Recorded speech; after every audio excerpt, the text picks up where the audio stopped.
Ugandans that my principal's account was hijacked by stupid people.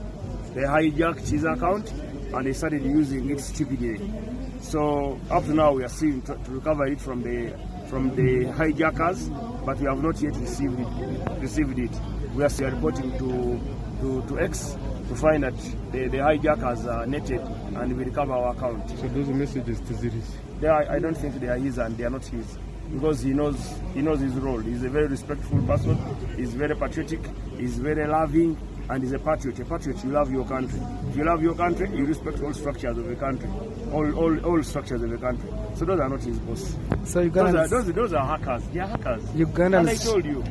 Okay, thank you so much. Received apologies from the Honorable Minister for those that have not been in position to attend, and I'm inquiring where the CDF is. Bearing into account how he did so well when he was in CF, we wanted to borrow that leave from him. Couldn't he help us? How did he solve the problem of accommodation in SFC? How is he going to do it? Was that where is the CDF? I thought that we've come with the office, but not the person. Actually, he had a program with the Djibouti.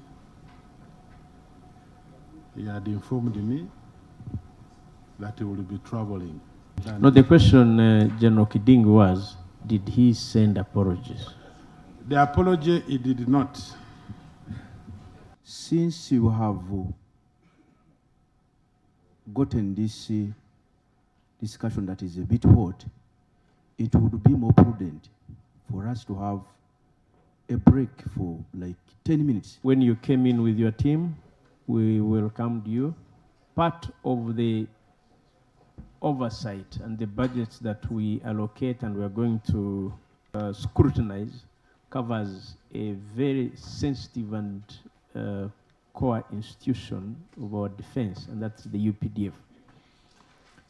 While you laid apology for your colleague, Honorable Huda, members requested for the whereabouts of the CDF, because the CDF himself should be part of this delegation. And so it is the view of the committee. You appear before this committee on Monday at 9. We expect that you be fully constituted with the Chief of Defense Forces.